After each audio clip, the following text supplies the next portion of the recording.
Salut mes petites taules. Aujourd'hui nous allons aborder un char plus connu que le Schneider, mais qui reste quand même assez sombre pour ceux qui ne s'intéressent pas aux véhicules de la Première Guerre mondiale. En même temps je vous comprends, quand on parle Première Guerre mondiale on ne pense pas forcément aux tanks. Mais dans cet épisode, nous allons nous consacrer à un char qui n'a connu que la Première Guerre mondiale. Deuxième char d'assaut produit par l'armée française, il est beaucoup plus lourd, plus long, mais aussi mieux armé que le premier. Nous allons parler dans ce deuxième épisode du Cocorico du char Saint-Chamond.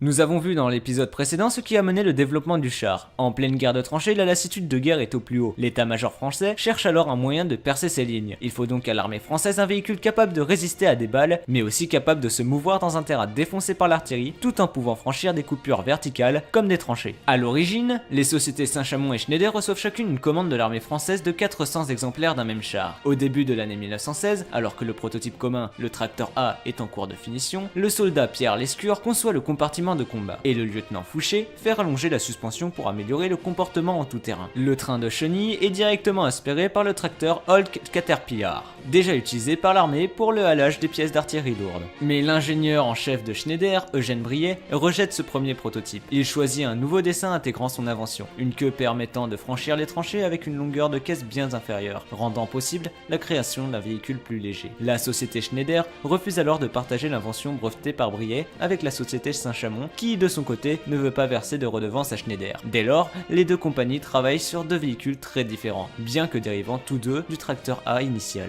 D'un côté nous avons le char Schneider et de l'autre le Saint-Chamond. Le Saint-Chamond se veut d'ailleurs plus compétitif car mieux armé avec son canon de 75 mm à tube long. Celui-ci est présenté à l'armée et approuvé en septembre 1916. Le char Saint-Chamond est un véhicule imposant, plus grand et plus lourd que son rival, le char Schneider CA1. Il dépasse en effet le char Schneider de plus de 2 mètres et il est plus lourd d'environ 8 tonnes. Celui-ci a en effet une longueur de 7,9 mètres sans canon, avec celui-ci la longueur passe à 8,7 mètres, une largeur de 2,7 mètres et une hauteur de 2,4 mètres avec une garde au sol de 33 cm, pour une masse de 22 ou 24 tonnes selon les modèles. Cependant, malgré son handicap de masse, il est capable d'une meilleure vitesse de pointe sur terrain plat, grâce à son moteur de 90 chevaux sans soupape, plus puissant et surtout grâce à l'utilisation d'une transmission électrique qui rend possible une conduite relativement souple et rapide sur terrain plat. Vous vous en rendez compte ? 12 km/h. Malheureusement, ces avantages techniques ne sont valables que sur route. Une fois engagé dans la boue du No Man's Land, le long nez du Saint-Chamond a tendance à se ficher dans le moindre accident de terrain. Et enfin, sur les premiers chars Saint-Chamond, les chenilles résistaient mal à l'usure et les patins de chenilles donnent des pressions au sol excessives. Fin 1917 et surtout pendant l'année 1918, un certain nombre d'améliorations fut apporté au char Saint-Chamond, notamment sur l'ajout d'un toit à deux pentes pour laisser rouler les grenades ennemies, ou encore la modernisation de son canon, pour les améliorations les plus courantes. Le reste était en général sur la motorisation. Le char Saint-Chamond est utilisé jusqu'en septembre 1918, soit 2 mois avant l'armistice du 11 novembre. Il trouve son rôle le plus efficace pendant les mois d'été 1918 après la reprise de la guerre de mouvement. Capable d'engager directement l'artillerie de campagne adverse, il peut donc être considéré comme un précurseur, certes très imparfait, des canons d'assaut utilisés pendant la Seconde Guerre mondiale. Le seul modèle restant du Saint-Chamond est exposé au musée des blindés de Saumur, et il est en état de marche. Ce modèle, nommé Fleur d'amour, a défilé le 14 juillet 2017 lors de la parade militaire annuelle de la fête nationale sur les Champs-Élysées. Celui-ci est tombé en panne devant la tribune présidentielle, mais a pu finalement repartir après 2 minutes d'immobilisation.